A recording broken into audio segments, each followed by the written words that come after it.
Fino fa tsy afaka raikitra ao andohanao inde tsy voafafa satria diso miavaka raikitra ao ambavanao le tsiro fitiava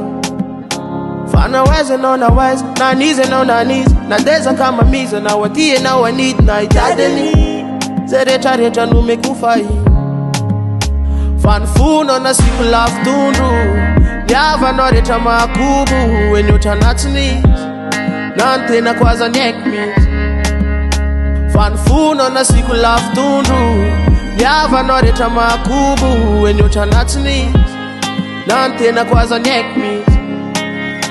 fa nandeha lavitra anao zahita afo ohatranao raha manontany anao efa nao zay rehefa ponao amle lafito fa nandeha lavitra anao zahita afo ohatranao raha manontany anao efa nao zay rehefa ponao amle lafito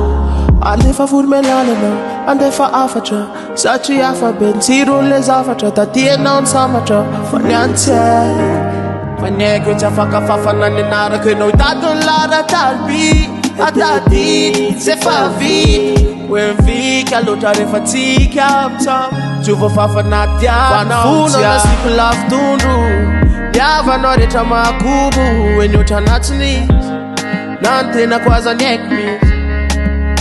fa ny fonao nasiko lafitondro niavanao rehetra mahakobo eny oatra anatsiny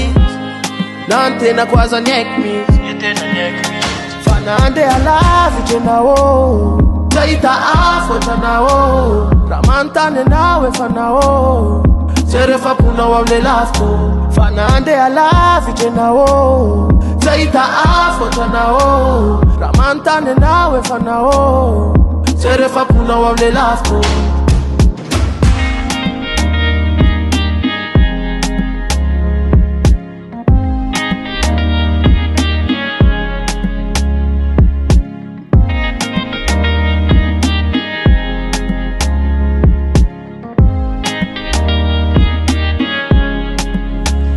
nandeha lavitra anao zahita afo ohatranao